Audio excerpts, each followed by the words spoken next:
Hi, y'all. I'm Cheryl. Welcome to Spirit Mail, and this is Daily Mail episode 27, and I got nothing. I've been sitting here for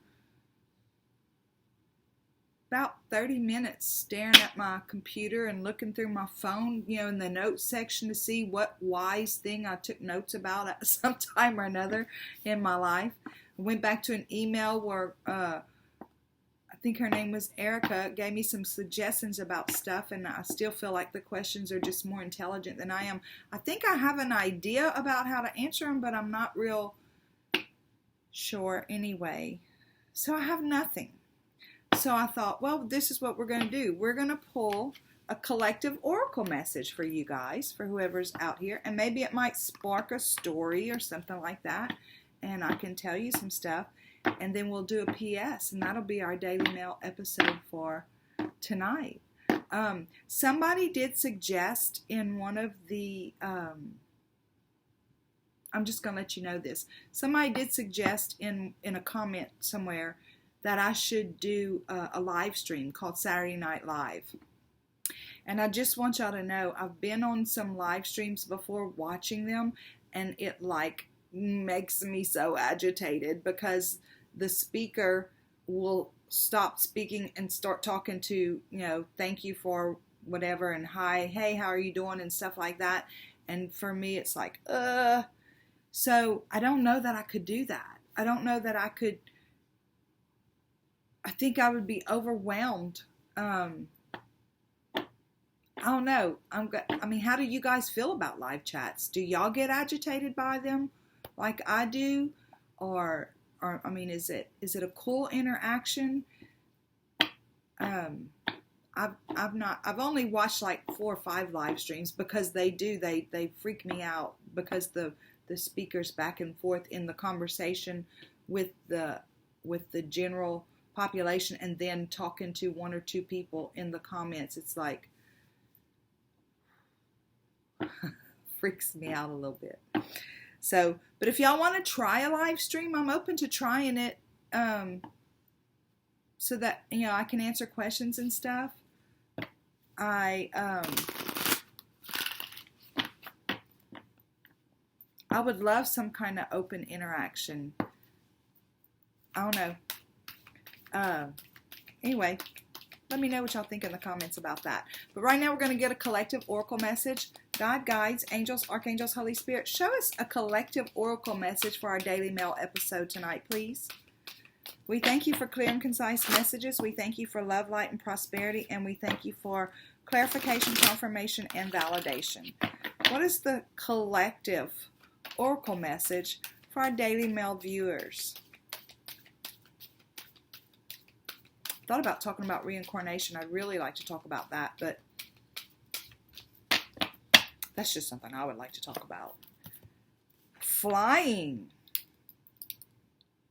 I've never pulled this card yet out of this deck. Flying. Isn't that great? Look at that. Y'all, that's an exciting card, I think. Let's see what it says. This is your collective message, your collective oracle message for the evening.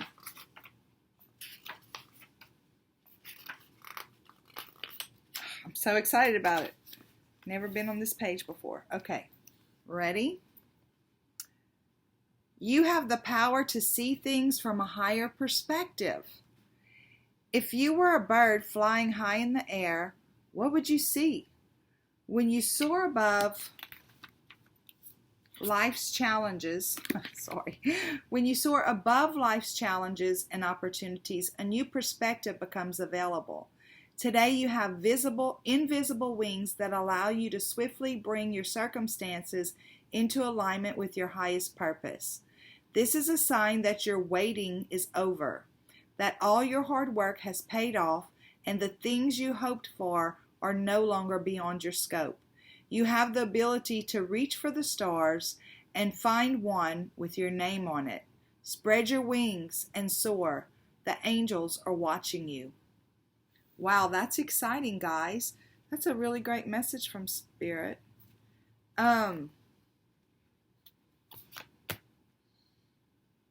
It actually did make me think of something, the part that says, people learn different ways.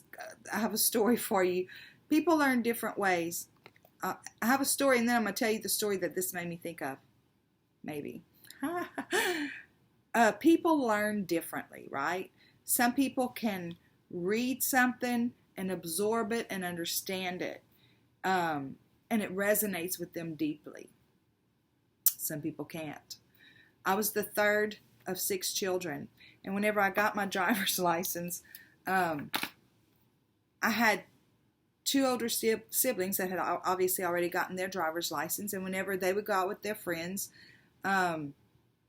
they had a curfew and they would come home for their curfew.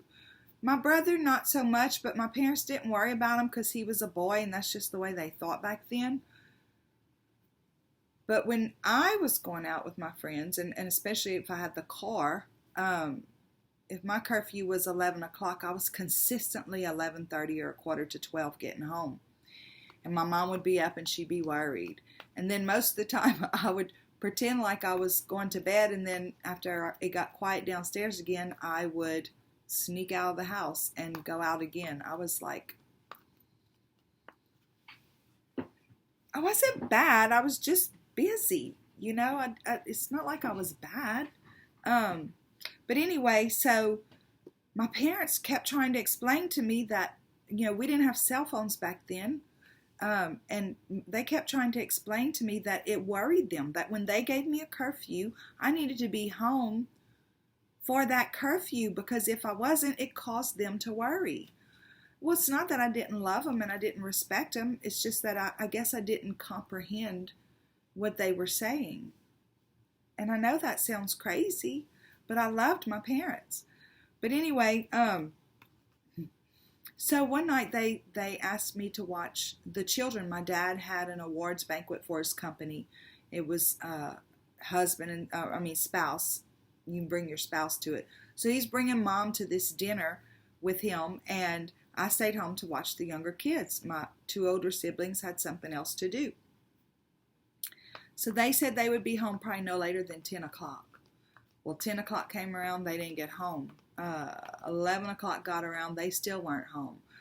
By midnight, I was like pacing the floors, worried sick, and trying really, really hard not to call the police because I was afraid I would upset them if I called the police. But anyway, when they finally walked in the door, I was in tears. I was like, I was so worried about y'all. I thought you were dead in a ditch somewhere.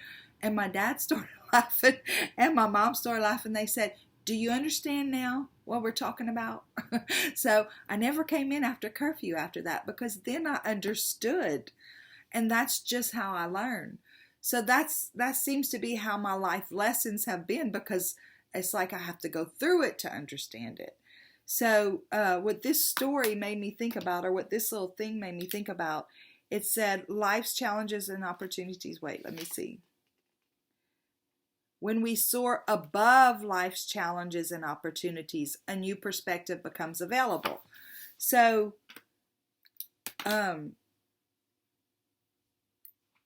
you all know that my first daughter was born out of wedlock. She's my boss brought us all out, the crew out.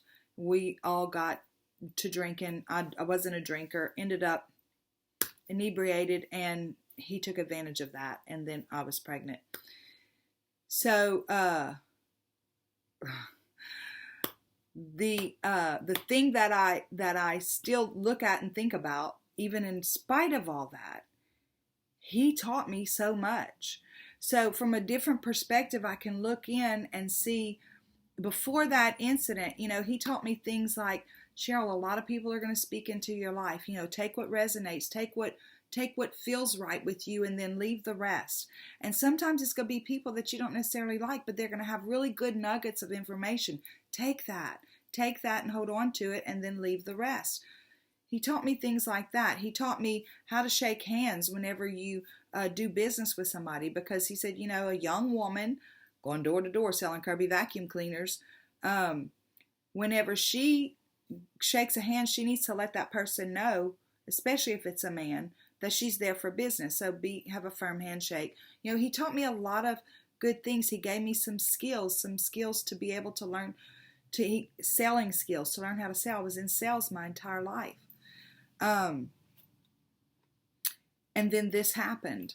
So everything is perspective.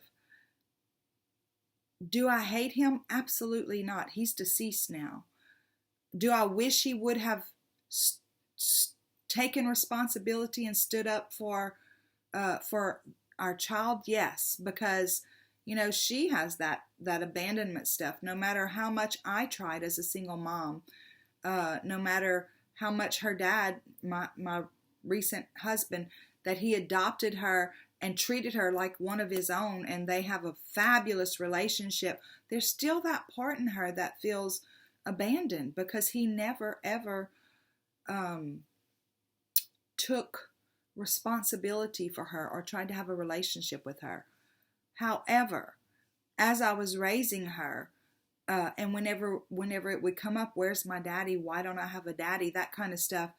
I wouldn't tell her because he's a jerk, because he's a son of a bee or anything like that. I would say, he just doesn't realize how important it is to have a relationship with you. And then as she got older and older, and his name would come up, and I'd say, but he taught me so many things. He gave me the skills I needed to be able to actually provide for her.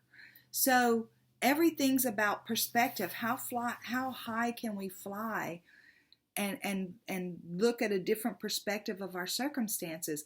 I think I've said, especially when the hangman comes up in some of my readings, I've said if we can look from a 10,000 foot view, if we can look at it from a whole different perspective, it allows us to fly higher and further, or it allows us to move forward easier. So, and you've heard me say that in every bad situation, there's something good in it. So even in that situation, yes, it was hard. Guys, it got to a point where I was making, as selling Kirby vacuum cleaners, I was making $1,000 a week. And then back in 1985, that was a big deal. And so because the equipment was so heavy, I threatened to miscarry. So the doctor told me, you have to quit carrying that equipment. So he took me out of the field. My boss took me out of the field and put me in the phone room. And so my income went from $1,000 a week to about $200 a week. Well, I lost my car. I had to move back in with my mom, actually my sister that lived behind my mom. My life changed drastically. And yes, it was frustrating.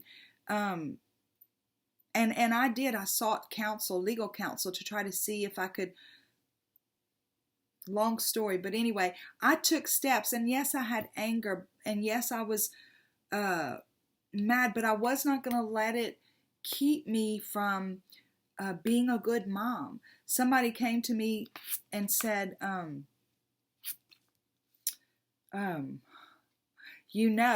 kids from single parent households, there's a higher statistic that kids from single parent households do drugs and have low self-esteem problems and blah, blah, blah, blah.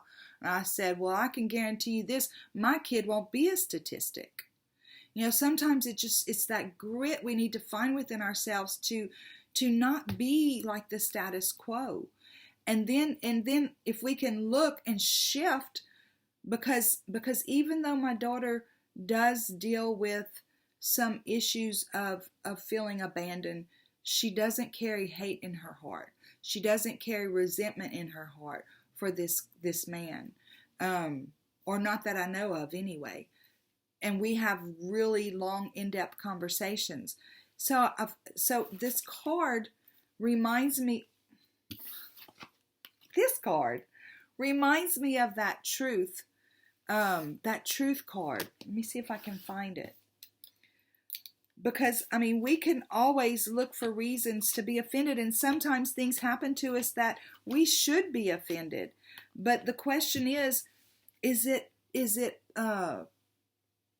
beneficial for us to be offended? Because no matter how offended I would have allowed myself to get, it would not have changed who he was and how he was going to show up in her life, right?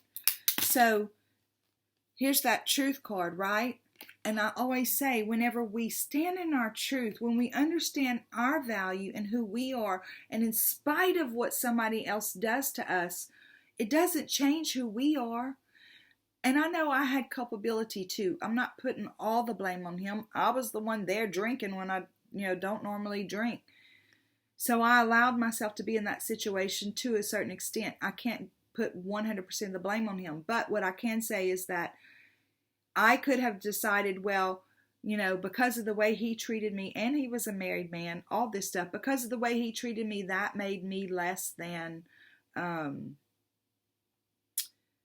a lesser of a person. And to some extent it did for a long time. It did affect me in certain ways, but it wasn't going to affect me as a parent to this child. So whenever we can adopt our truth, the truth about who we are, no matter how we're being treated, no matter what's happening to us, we become so light in who we are and how we show up in the world, that as far as balance goes, look, there's nobody on that other scale, but it's balanced because her heart is light, because she's not hanging on to the resentment. She's not hanging on to the hurt. She's not hanging on to the, how am I going to get revenge or anything like that. No, she's let it all go. And because she's light like that, she can fly. She can absolutely take this journey from a whole nother perspective. So I guess we did have a little bit of a Daily Mail episode, but that's how God is. Whenever we don't know what to do, if we just put it in his hands, maybe he can show us what to do. But we have to take that first step. If I would never started this recorder and been willing to say, I got nothing, then this message would have never come out. And hopefully this message will be beneficial for somebody out there. Okay, God, guides, angels, archangels, Holy Spirit, I thank you so much for our Daily Mail tribe. Because it's a little bit different, I think. Our Daily Mail tribe might be a little bit different. But I thank you for I'm talking about then, we don't get as many views as the regular zodiac readings. So I think it's a little bit more special group for some reason. But I thank you so much for our Daily Mail tribe. I thank you so much for who you are in all of our lives. And I thank you for clear and concise messages, love, light, and prosperity. And I thank you for clarification, confirmation, and validation.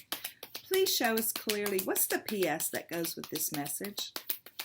Please show us the PS that goes with this message.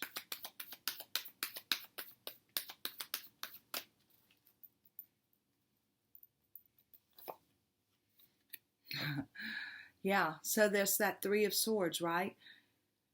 We choose how we respond to this, because nobody walks through this life without experiencing some kind of hurt. But we get to choose how we respond. Do we respond by allowing it to debilitate us? Do we respond by allowing other people or those people to determine who we are based on who they are? Because the truth about what happened to me wasn't that I was necessarily a bad person, but that it was more of a reflection of who he was, right? But do I hate him? No. I still am so grateful for the skills that he gave me. Y'all, I'm not kidding you. I'm grateful for the skills that he gave me, that he taught me, to be able to be self-sufficient, to be able to be that single mom that raised that child for 6 years by herself, to be able to be that mom that didn't inject hate into her heart for what happened, that instead I chose to protect her heart. So when we get hurt, yeah, we all experience hurt to some degree or another, but what are we going to do with it?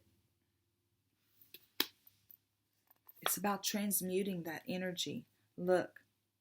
And whenever we can transmute that energy, there goes that. It's like we get raised up into a different level. We become lighter, and we can fly through life a little bit easier. without that being something that holds us back, right? But it's all about who are we and who are we going to allow ourselves to be in spite of things that hurt us. We get to be the judge of that. Are we going to rise and shine the truth of who we are? Or are we going to let things that have happened to us define us?